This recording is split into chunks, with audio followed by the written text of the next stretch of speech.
안녕하십니까.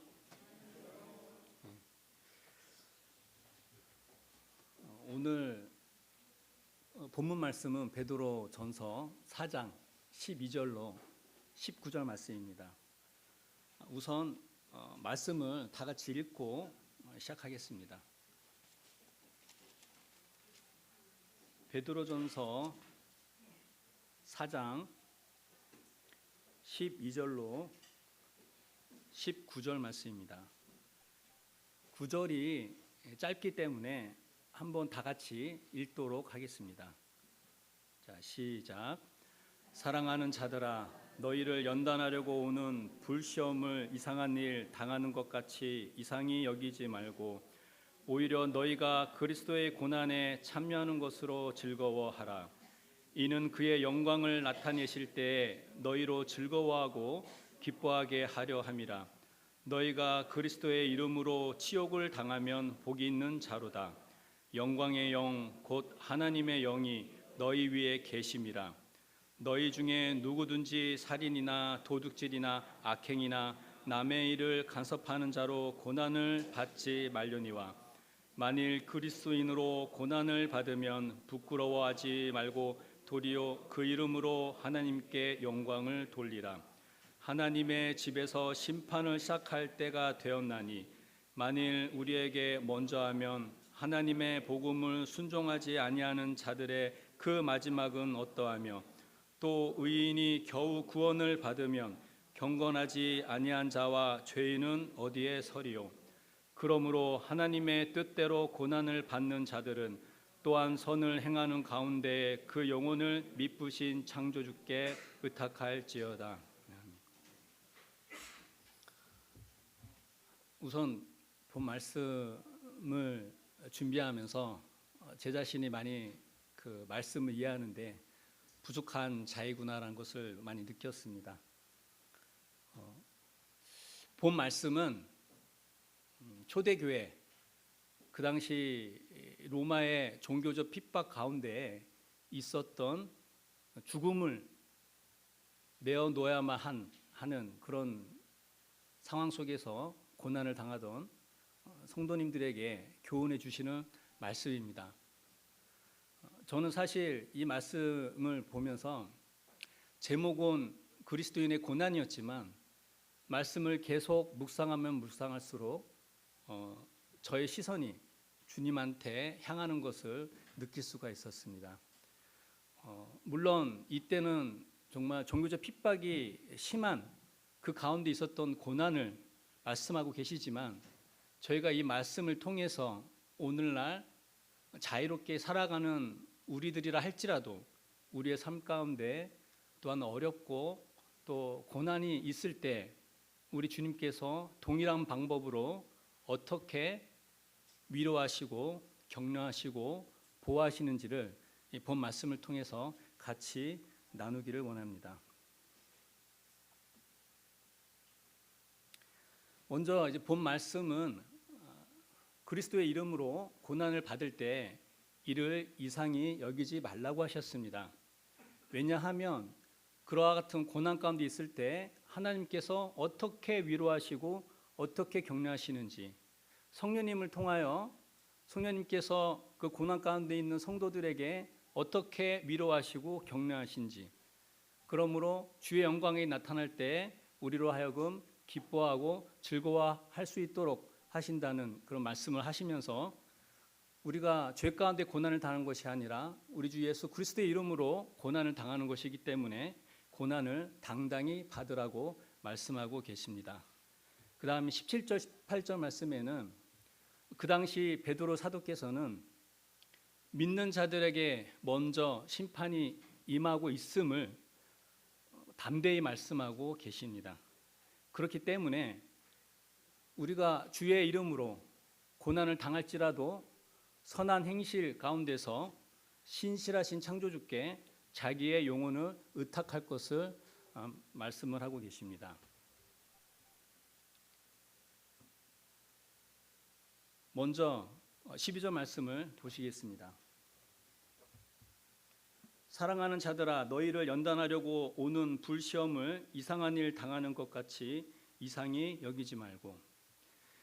그 당시 로마 제국 시대의 초대교회의 상황을 말씀해 주고 계십니다.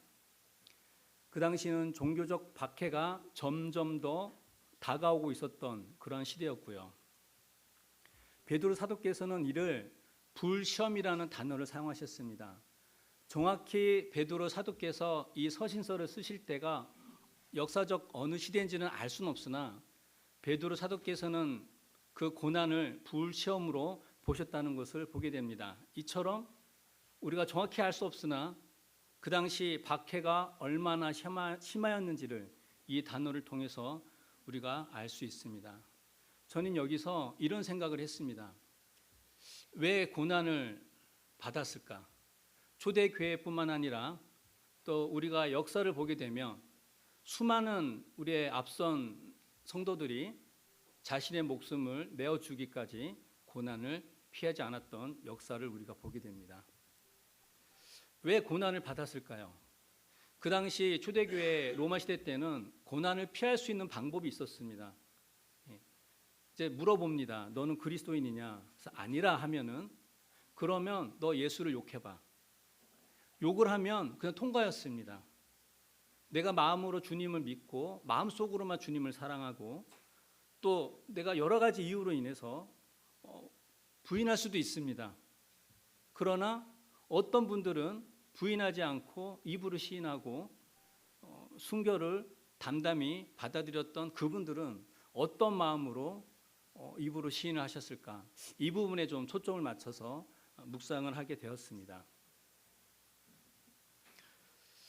마태복음 10장 말씀에 보면 우리 주님께서는 믿는 자녀들에게 이와 같은 시험이 올 것을 알고 계셨기에 이 마태복음 10장 말씀에 보면은 주님께서 그리스도인들이 받는 고난에 대해서 말씀해 주고 계신 부분이 있습니다. 잠시 마태복음 10장 말씀으로 가서 말씀을 읽겠습니다. 마태복음 10장 32절로 33절 말씀입니다. 주님께서 직접 말씀하신 말씀입니다. 32절로 33절 말씀입니다.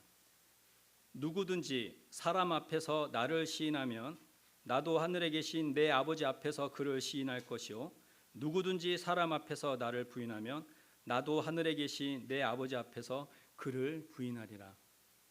이 말씀이 처음에는 무겁게 와닿았습니다. 주님께서는 사람들 앞에서 그 입으로 자기를 부인하는 것을 싫어하셨다는 이 말씀이 어떤 의미를 갖고 있을까? 주님께서는 우리가 사람 앞에서 자기를 시인하기를 원하십니다. 그렇기에 사람 앞에서 주님을 부인한 자가 되어서는 안 된다는 것을 본 말씀에서 우리에게 말씀해 주고 계십니다. 그런데 우리는 역사를 통해서 알고 있습니다. 불시험을 당하는 고난에는 주님의 큰 계획이 있다는 것을 우리는 역사를 통해서 알 수가 있습니다. 34절 말씀을 보시겠습니다. 마태복음 10장 34절 내가 세상에 화평을 주러 온 줄로 생각하지 말라. 화평이 아니요 검을 주러 왔노라. 이 말씀을 대항해 시대에는 서구 열강들이 이것을 자신들이 무력을 동원하는데 하나의 그 수단으로서 이 말씀을 이용했습니다. 그래서 다른 나라 동남아나 아시아를 침략하러 갈 때 예수님이 우리한테 검을 주었기 때문에 나는 너희들에게 검을 휘두른다 하면서 폭력적으로 점령을 했던 그런 시대가 있었습니다. 그러나 여기서 말씀하시는 이 검은 물리적 검을 주님께서 말씀하시고 계신 것이 아니면 알 수 있습니다. 검을 주러 왔노라. 이 헬라어 그 원 뜻에는 검을 던지러 왔다라는 말씀으로 되어 있습니다. 초대교회에 이런 소문이 있었습니다. 믿지 않는 자들에게는 두려운 소문이 있었습니다. 그리스도인 한 명을 죽이면 새로운 그리스도인이 100명이 일어난다. 분명히 죽일 수밖에 없습니다. 로마의 그 제국의 질서를 위해서 이 기독교인들은 없어져야 돼 하면서 막 핍박하고 죽였습니다. 근데 오히려 그리스도인들의 수가 많아졌습니다. 로마 시대 때 약 300여 년의 핍박 속에서 오히려 콘스탄틴 대제 때는 전 국민의 약 60%, 70%가 기독교인이었습니다. 옆에 있는 자기 장관이, 옆에 있는 시녀가, 옆에 있는 군인들이 기독교인을 그만 괴롭히시라고, 이제는 인정해야 된다고. 누가 300년 후에 그 로마 그 지역에 이렇게 기독교인들이 많아질 줄 알았겠습니까? 근데 주님은 특별히 자기가 사랑하는 자녀들에게 이와 같은 순교를 하게 하심으로써 자신의 구원의 역사를 이뤄 가시는 것을 보게 됩니다. 이 마태복음 10장 37절 말씀을 보시면, 아버지나 어머니를 나보다 더 사랑하는 자는 내게 합당하지 아니하고 아들이나 딸을 나보다 더 사랑하는 자도 내게 합당하지 아니하며. 예. 입으로 주님을 신하셨던 분들은 그 누구보다도 주님을 사랑했습니다. 그리고 자신의 목숨을 내어 놓을 때 주님만 바라보고 주님께 찬양을 부르며 주님께로 자기의 목숨을 바치고 돌아갔습니다. 근데 이 모습을 보고 믿지 않는 자들 중에서는 조롱하고 희롱하는 자들이 있겠지만, 그러나 어떤 믿지 않는 자들의 마음에는 그 마음에 깊게 박혀오는 검처럼 느껴졌을 것입니다. 저들은 대체 어떤 신앙을 갖고 있길래 죽음도 무서워하지 않을까? 그들은 왜 그 몸이 찢겨지며 그들의 몸이 화형으로 인해서 불타오를 때도 왜 하늘을 바라보고 찬양을 부르며 주님의 이름을 부를까? 그렇기 때문에 때로는 주님께서는 복음을 전하시는 데 있어서, 우리가 복음을 전함에 있어서 때로는 가장 강력한 무기로 자기를 사랑하는 자녀들을 사용하시는 것을 보게 됩니다. 이 34절 말씀처럼 성도의 순교는 믿지 않는 자들의 마음을 찌르는 검과 같은 것임을 우리가 알았으면 합니다. 그래서 우리가 만약에 우리의 삶 가운데 정말 이러한 고난이 닥쳐온다면 이상히 여기거나 두려워할 것이 아니라, 이것이 만약에 하나님의 뜻이라면 주님을 의지하고 우리가 주님께 기도를 드리는 그러한 모습을 주님께 보여드렸으면 좋겠습니다. 13절로 14절 말씀을 보시겠습니다. 베드로전서 다시 본문으로 돌아와서 13절로 14절 말씀입니다. 오히려 너희가 그리스도의 고난에 참여하는 것으로 즐거워하라.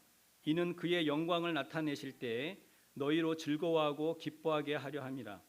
너희가 그리스도의 이름으로 치욕을 당하면 복이 있는 자로다. 영광의 영 곧 하나님의 영이 너희 위에 계심이라. 불시험 같은 고난이 온다면 즐거워하라고 말씀하십니다. 저는 이 말씀을 보면서 그리스도인들이 당하던 고난에 집중했던 것이 아니라, 베드로 사도께서는 고난 가운데 주님을 바라보고 주님께 집중하라고 말씀을 하시는 것 같았습니다. 특히 이 13절, 14절 말씀을 보면서 개인적으로 주님께 많은 감사를 드릴 수가 있었습니다. 분명히 때로는 감당할 수 없는 고난이 있고, 때로는 분명히 어떤 좋은 결과를 얻을 수 없는 그런 시련이 있지만은, 그때 성령님께서 어떠한 방식으로 자기의 자녀들을 격려하시고 인도하시고 주의 영광을 나타내 보임으로 인해서 그 마음 가운데 그 고난을 이길 수 있는 힘을 주시는가, 이 부분이 저는 이 본 말씀을 통해서 가장 많이 묵상이 되었습니다. 여기서 보면 그리스도인이 고난을 당할 때 주의 영광을 보여주신다는 겁니다. 어떻게? 하나님의 영이 위에 있으므로, 주의 영광을 보여주심으로 우리가 즐거워하고 기뻐하게 할 수 있게 도와주신다고 말씀해 주고 계십니다. 여기서 잠시 영광에 대한 부분을 좀 보겠습니다. 이 영광에 대한 그 언어의 뜻을 보게 되면 찬송 또는 존경할 만한 것이 주님께 있음을 뜻합니다. 우리가 왜 예배 시간에 나와서 주님께 찬양을 부르며 왜 감사를 할까요? 떡과 잔이 무엇이길래? 여기서 한 가지 주님께서 교훈을 주신 것이 있었습니다. 주님께서 우리에게 말씀하셨습니다. 너희가 이 떡을 먹으며 이 잔을 마실 때마다 나를 기억해 달라고. 그래서 이것이 당연한 나의 의무라고 생각을 했습니다. 그러나 또 한 부분 이 말씀을 통해서 볼 수 있는 것은 주님을 통해서, 주님의 떡과 잔을 통해서 내가 2000년 전에 십자가에 달리셨던 주님 앞으로 내 마음이 나아가게 되고 거기서 주님의 영광을 다시 볼 수 있다는 것이 무척이나 기뻤습니다. 왜냐하면 요한복음 1장에 있는 말씀처럼 주님 그분 자체가 바로 하나님의 영광이셨기 때문에 우리가 볼 수 없는 하나님의 영광을 우리 주님을 통해서 하나님의 영광을 드러내셨기 때문에 주님만으로도, 우리가 주님을 기억하는 것만으로도 우리가 주님의 영광을 볼 수 있다는 것이 참 감사가 되었습니다. 특히 14절에 보면 성령님께서 고난을 당하는 자녀들에게 영광의 영으로 나타나신다는 그 부분에 좀 주목을 했습니다. 성령님께서는 여러 가지 모습으로 또 여러 가지 역할로 우리에게 다가오십니다. 때로는 보혜사의 영으로서, 때로는 진리의 영으로서 우리를 올바른 방향으로 가르쳐 주시지만 특히 고난 가운데 있는 성도들에게는 성령님께서 영광 가운데 주님의 영광을 보여주신다는 것이 좀 사뭇 말씀을 보면서 묵상이 되었습니다. 이 13절, 14절 말씀을 통해서 성령님께서 고난 가운데 있는 성도들에게 두려움을 이겨낼 수 있도록 하나님의 영광을 보여주신다는 것을 우리가 기억하고, 혹시 이 13절, 14절 말씀을 보시면서 생각났던 사람이 혹시 있었습니까? 저는 이 13절, 14절 말씀을 보면서 스데반의 순교가 떠올랐습니다. 베드로 사도께서 스데반의 순교를 염두에 두고 본 말씀을 주셨는지는 모르겠습니다. 본인의 그 삶 가운데 경험한 것을 또 주님으로부터 계시를 받아서 13절, 14절 말씀을 쓰셨는지도 모르겠습니다. 근데 저는 이 13절, 14절 말씀을 보면서 스데반의 순교를 기억하게 되었습니다. 한번 사도행전 7장 말씀을 보시겠습니다. 사도행전 7장 다 아시는 말씀이기 때문에 51절로 60절 말씀을 한번 제가 빠르게 읽겠습니다. 사도행전 7장 51절 말씀입니다. 목이 곧고 마음과 귀에 할례를 받지 못한 사람들아, 너희도 너희 조상과 같이 항상 성령을 거스르는도다. 너희 조상들이 선지자들 중에 누구를 박해하지 아니하느냐? 의인이 오시리라 예고한 자들을 그들이 죽였고 이제 너희는 그 의인을 잡아준 자요 살인한 자가 되나니 너희는 천사가 전한 율법을 받고도 지키지 아니하였도다 하니라. 그들이 이 말을 듣고 마음에 찔려 그를 향하여 이를 갈거늘 스데반이 성령 충만하여 하늘을 우러러 주목하여 하나님의 영광과 및 예수께서 하나님 우편에 서신 것을 보고 말하되 보라 하늘이 열리고 인자가 하나님 우편에 서신 것을 보노라 한데 그들이 큰 소리를 지르며 귀를 막고 일제히 그에게 달려들어 성 밖으로 내치고 돌로 칠세 증인들이 옷을 벗어 사울이라는 청년의 발 앞에 두니라. 그들이 돌로 스데반을 치니 스데반이 부르짖어 이르되 주 예수여 내 영혼을 받으시옵소서 하고 무릎을 꿇고 크게 불러 이르되 주여 이 죄를 그들에게 돌리지 마옵소서 이 말을 하고 자니라. 베드로 전서 4장 말씀을 보면서 이 스데반의 순교 너무나 잘 알고 있지만 이 스데반의 믿음에 주목한 것이 아니라 순교 직전 주님께서 어떻게 스데반을 위로하시고 격려하시고 보호하셨는지 여기서도 주님께 시선이 그쪽으로 향하면서 말씀을 보게 되었습니다. 여기 보시면 스데반이 인자가 하나님 우편에 서신 것을 보았습니다. 스데반은 담대한 믿음을 갖고 있었습니다. 자기를 치려고 애워싼 무리들 앞에서 아브라함을 택하시고 또 자기의 백성들을 끝없이 보호하시고 이끄셨던 하나님의 그 섭리를 말씀하시면서 그러나 오히려 하나님의 말씀에 불순종하고 또 하나님의 말씀을 증거하던 선지자들을 죽였고 또 오시리라 한 독생자 예수 그리스도마저 불신하였던 그들의 믿음을 지적하였던 그런 담대한 믿음을 소유한 스데반을 보게 됩니다. 이제 스데반을 향해서 그들이 그 마음에 찔려서 이를 갈고 있을 때 성령님께서 더 강하게 간섭하시는 것을 보게 됩니다. 여기에 보면 성령이 충만하여, 이것은 성령님께서 스데반에게 성령이 충만할 수 있도록 이끄시는 것을 보게 됩니다. 특히 하나님의 영광과 및 예수께서 하나님 우편에 서신 것을 볼 수 있도록 인도하고 계십니다.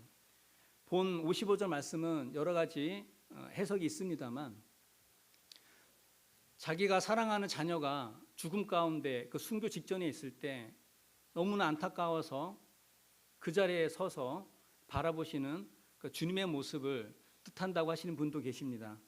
근데 어떤 해석에 보면 이 스데반의 믿음을 보시고 하나님이 우편에서 그의 믿음을 인정하고 시인하시는 주님의 모습을 보여준다고도 말씀하고 해석하시는 분도 계십니다.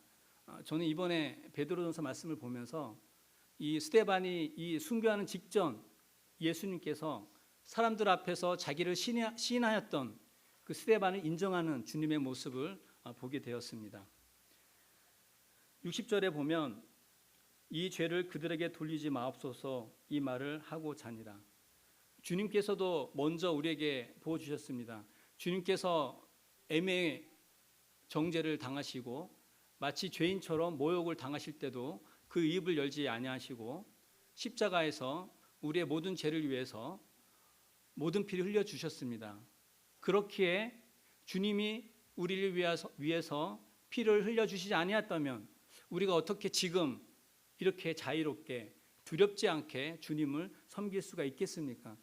만약 주님이 아니셨으면 우리는 어떻게 우리의 죄를 죄를 용서받고 하나님 앞에 나아올 수 있겠습니까? 주님이 계셨기 때문에 지금 우리가 죄에서 자유를 얻고 우리가 기쁨 가운데 주님을 섬길 수가 있는 것입니다.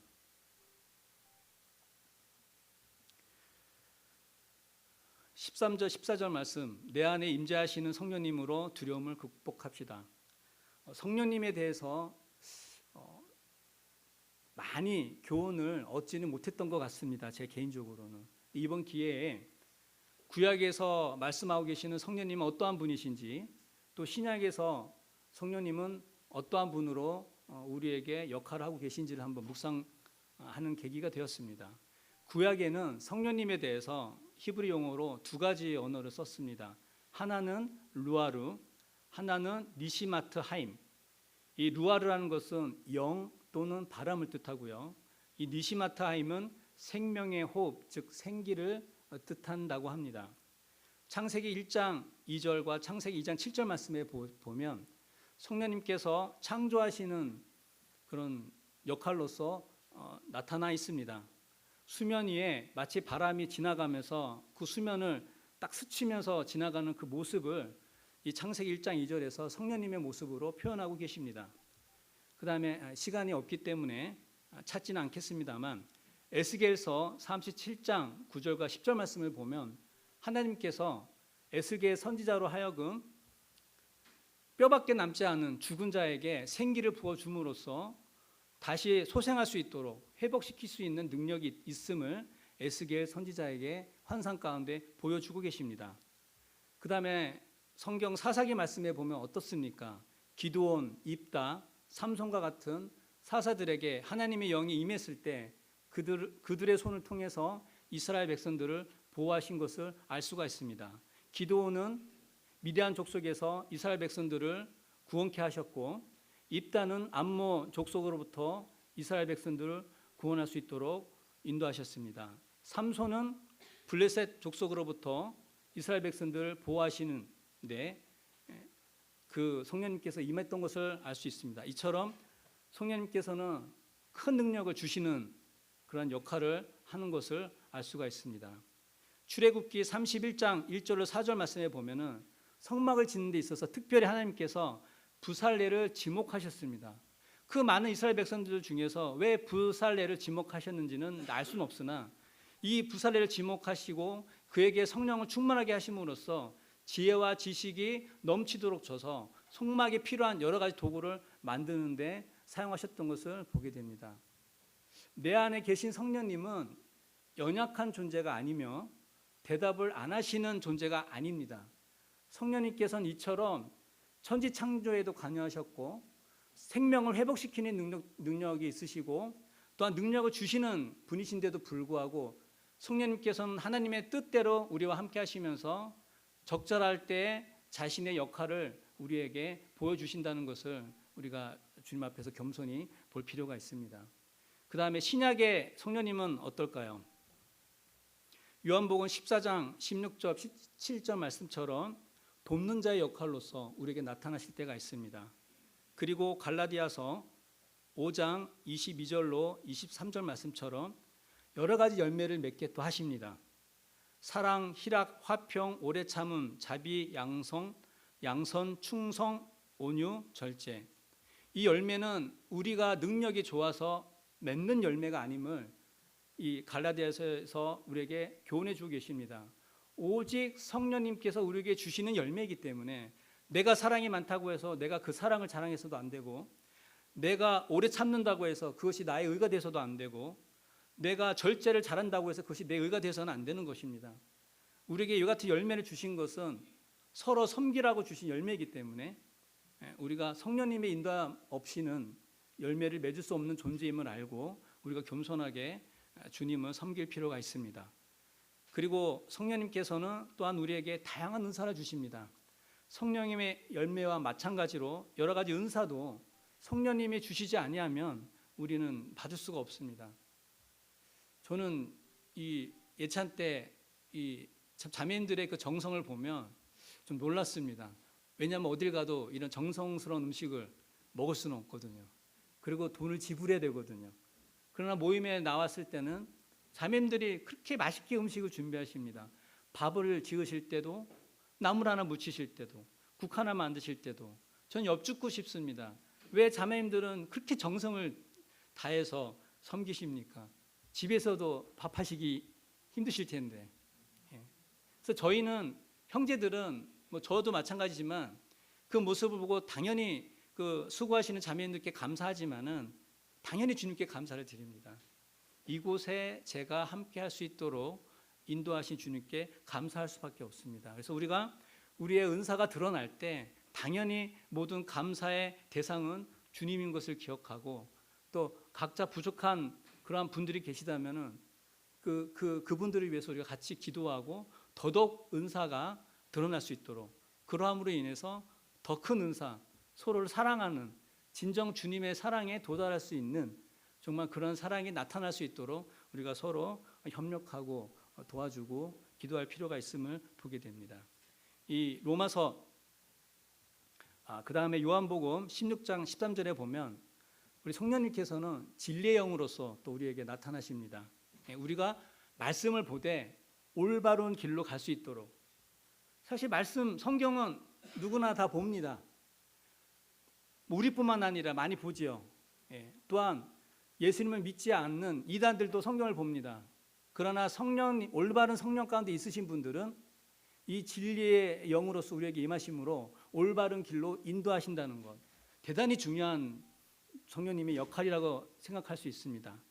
그 다음에 로마서 8장 26절, 27절 말씀을 한번 같이 보시겠습니다. 로마서 8장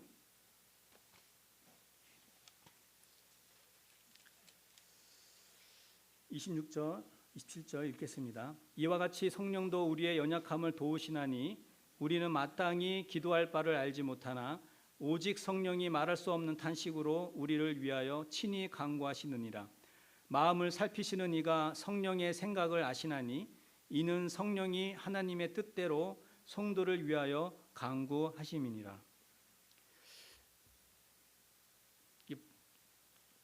좀 창피한 간증인데 간증 하나를 말씀을 드리자면, 그 초창기 직장생활 할 때 그때 저희가 북한에 있었던 피톤치드, 그러니까 편백나무를 중국으로 수입을 해서 중국에서 그것을 가공합니다. 그럼 거기서 정류가 나오는데 이 정류가 이제 이런 균을 죽이는 역할을 합니다. 이제 그거를 이제 중국산으로 들여와서 저희가 여러 가지 이런 화장품이나 여러 가지 반영제로 만들던 때가 있었는데 어느 날 팩스가 하나 날라왔습니다. 정확한 그 회사 이름 생각이 나지 않는데 평양중앙천연물연구소인가 팩스가 하나가 날라왔습니다. 초청한다고. 그러니 회사에서는 당연히 국가에다가 얘기하고 갔다 오라고 하죠. 그때가 2000년대 초반이었습니다. 아무도 안 갔습니다. 예. 저도 안 갔습니다. 그 순간 죽음에 대한 생각을 하니까 야, 좀 가. 한번 가봐. 이때 아니면 언제 가겠어? 한번 갔다 오는 것도 중요하지. 아니요. 저희 선임도 안 간다는데요. 예. 그 자연스럽게 이런 마음이 들었습니다. 이 말씀에 보면은 성령도 우리의 연약함을 도우신다. 예. 그 초대교회 성도들이 그냥 목숨을 불사하고 고난을 받았던 게 아닙니다. 때로는 이로 인해서 내가 입으로 주님을 시인함으로 인해서 내 자녀들도 잔인하게 죽임을 당할 수 있었고 내 부모도 내 친구도 내 친척도 잔인하게 죽임을 당할 수 있음을 알면서도 그 입으로 예수님을 시인하였던 것, 그것은 성령님의 도우심 아니고서는 제가 이해할 수가 없었습니다. 측량할 수가 없었습니다. 마치 베드로가 물 위를 걸어갈 때 그가 두려움 가운데 그 물을 봄으로 인해서 바다 가운데 빠졌던 것처럼 만약 베드로가 주님만 바라봤으면 주님처럼 물 위를 걸어갔겠죠. 이와 같은 믿음을 우리에게 말씀하시는 것 같습니다.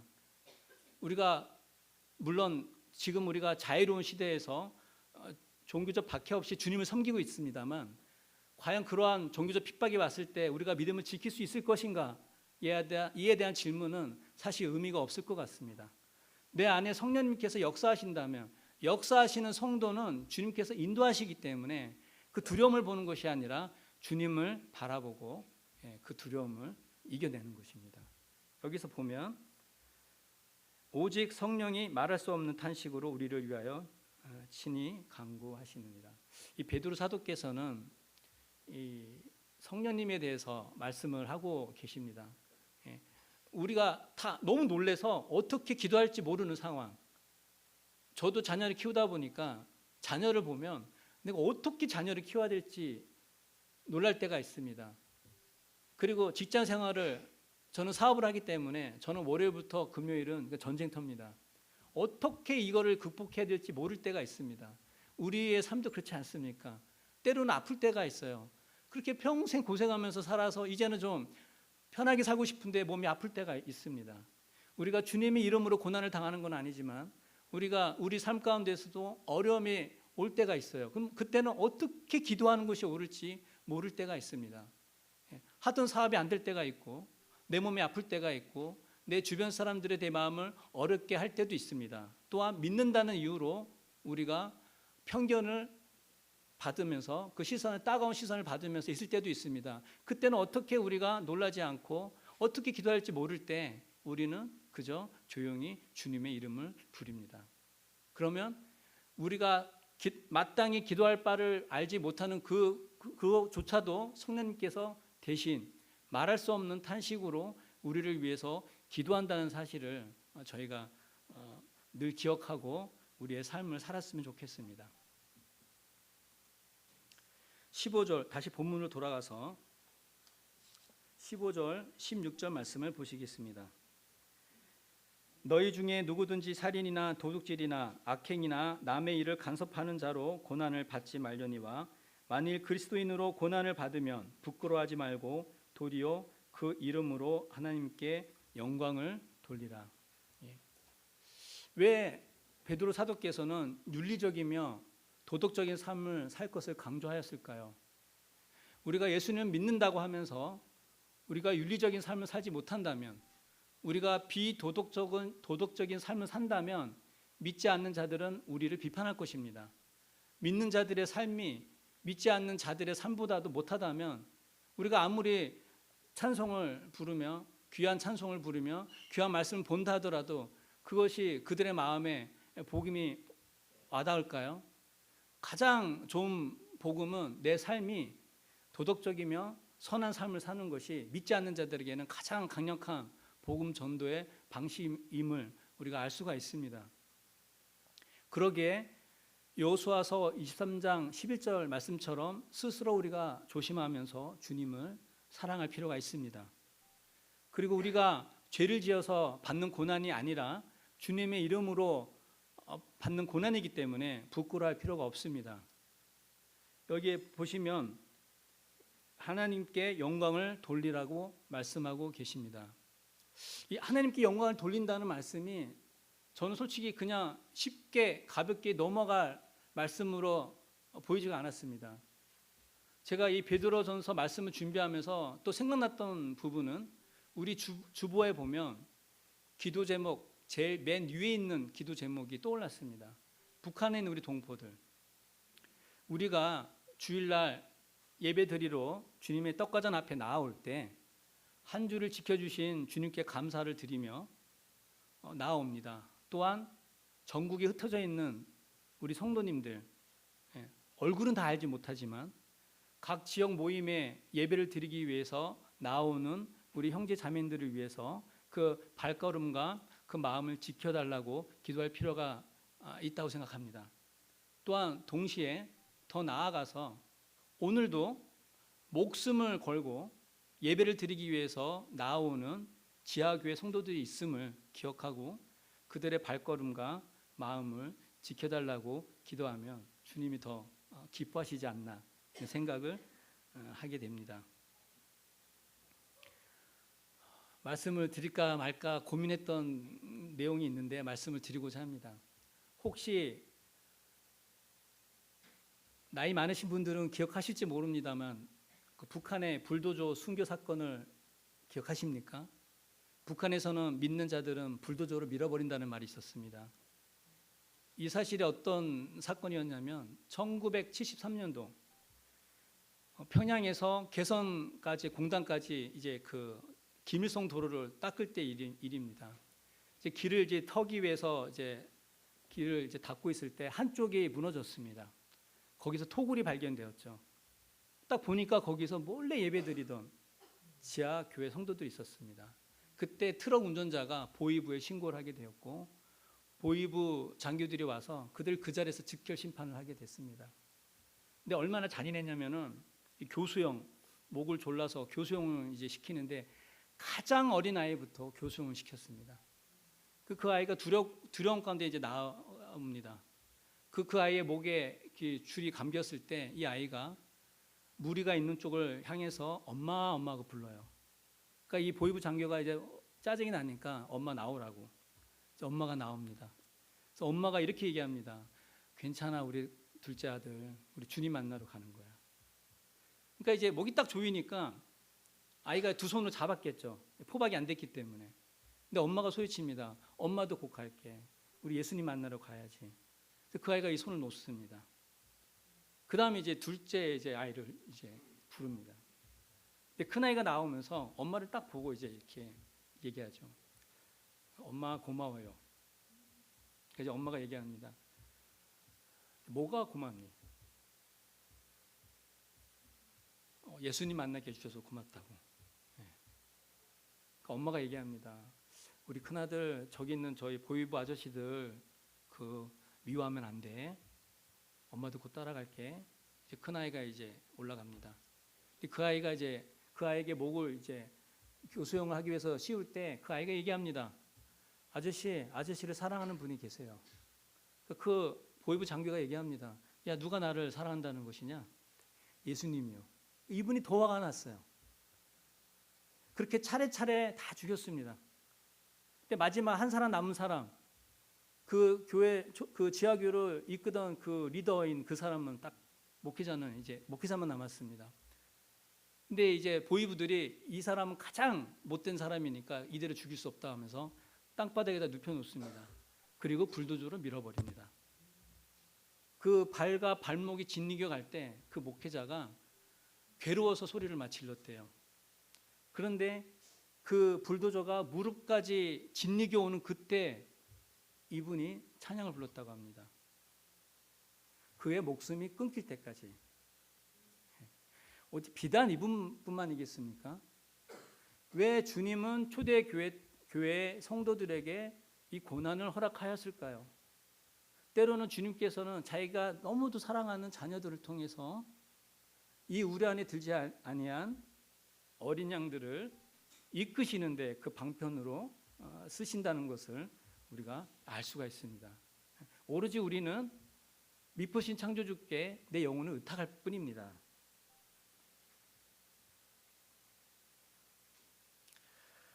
(17절) (18절) 말씀을 보시겠습니다.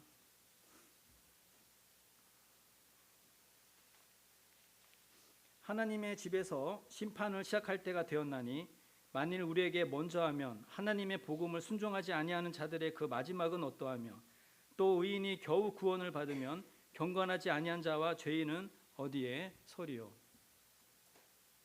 만약 우리에게 임하는 고난이 하나님께서 허락하신 고난이라면 고린도 후서 13장 5절 말씀처럼 우리가 믿음 안에 있는지 답을 해야 할 때라고 생각합니다. 그리고 우리에게 믿는 자들에게 먼저 임하는 이 심판, 베드로 사도께서는 그렇게 보셨습니다. 아, 이거 먼저 믿는 우리에게 하나님이 심판을 하시는구나. 그럴 이유가 있으시구나. 그런데 이 심판은 우리를 멸망시키는 심판이 아니라 우리가 믿음 안에 있는가를 시험하는 심판이면서 동시에 시련을 견디는 자에게 생명의 면류관을 주실 주님을 바라보게 하시는, 즉 우리가 죽음으로써 고난을 받음으로써 육체의 죄를 그칠 수 있는 그런 기회임을 우리가 알 수가 있습니다. 야고보서 1장 말씀을 한번 보시겠습니다.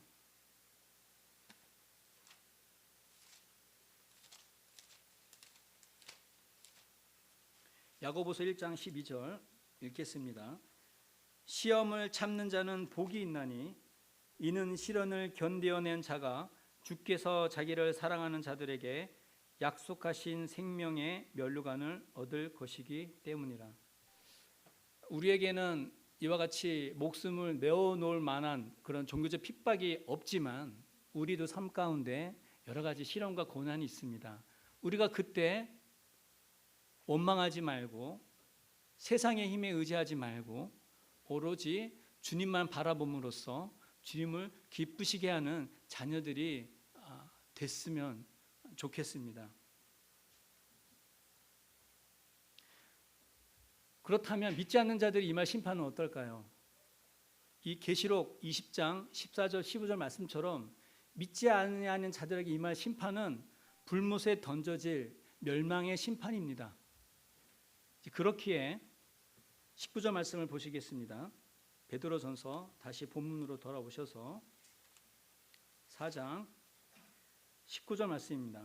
그러므로 하나님의 뜻대로 고난을 받는 자들은 또한 선을 행하는 가운데 그 영혼을 미쁘신 창조주께 의탁할지어다. 미쁘신 창조주께 내 영혼을 맡깁시다. 고난이 하나님의 뜻이라면 고난이 닥칠 때에도 우리는 복음을 위해서 선한 삶을 살아야 하며 내 영혼을 미쁘신 창조주께 맡겨야 합니다. 왜 그럴까요? 우리 하나님은 신실하시기 때문입니다. 성경을 한번 같이 다 찾아서 읽었으면 좋겠습니다. 예레미야 애가 3장 말씀입니다. 구약 성경 예레미야 애가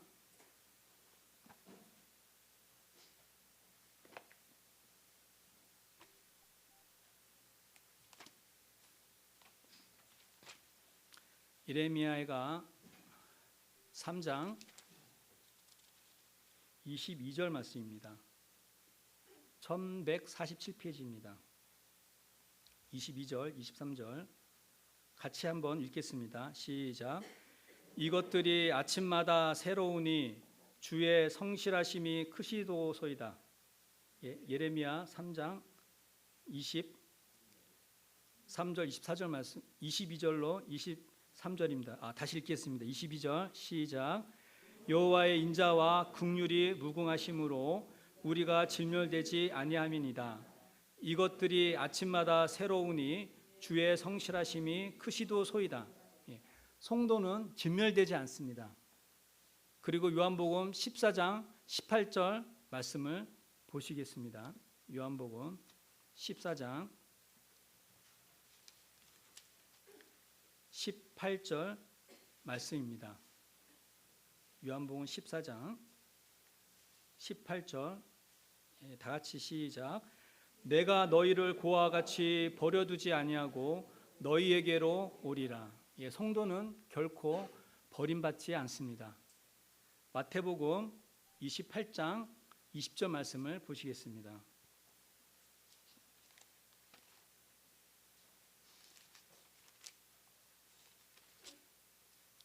(28장 20절) 시작. 내가 너희에게 분부한 모든 것을 가르쳐 지키게 하라.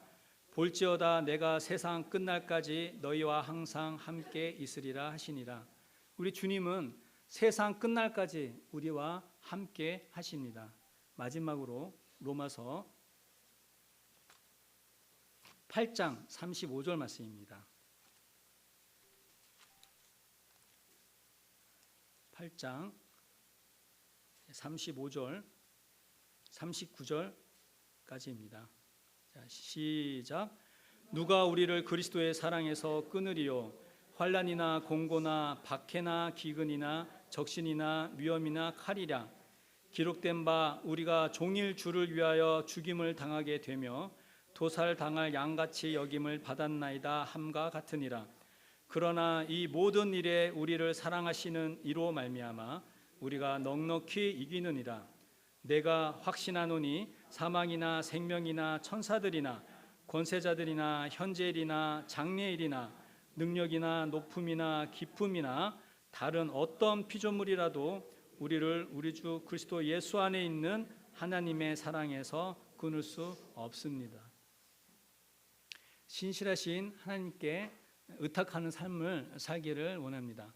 그리스도의 이름으로 고난을 당할 때 내 영혼을 보호하시고 인도하실 하나님께 나의 생명을 맡기고 영광 가운데 계신 주님을 바라보며 주님의 사랑과 은혜를 경험하는 삶을 사시기를 바랍니다. 마지막으로 요한 1서 4장 18절 말씀을 읽겠습니다.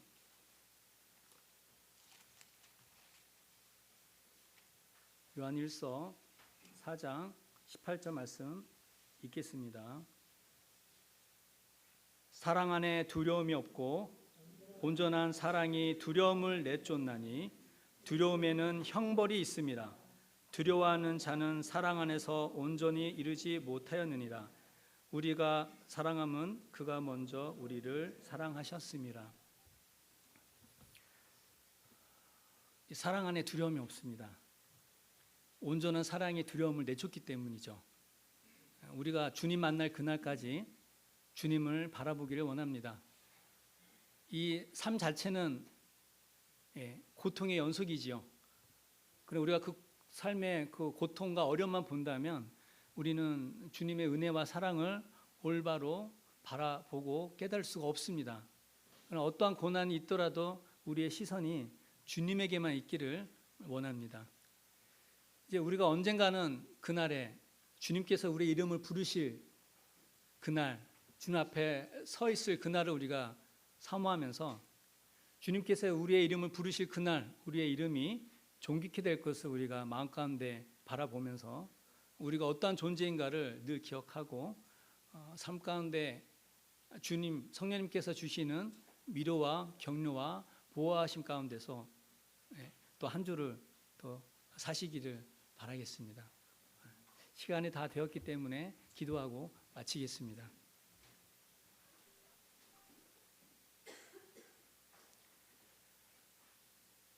은혜로우시고 자비로우신 아버지 하나님, 이 시간 베드로 전서 4장 말씀을 통하여 주님의 말씀을 같이 나눌 수 있도록 인도하여 주심을 감사를 드리옵나이다. 저희에게 주의 이름으로 고난을 받을지라도 성령님의 인도하심으로 주의 영광을 보게 하시고 저희가 그 어떤 어려움 가운데서도 주님을 기억하며 주님께 찬양하며 감사하는 이와 같은 삶을 살 수 있도록 주님 인도하여 주시옵소서.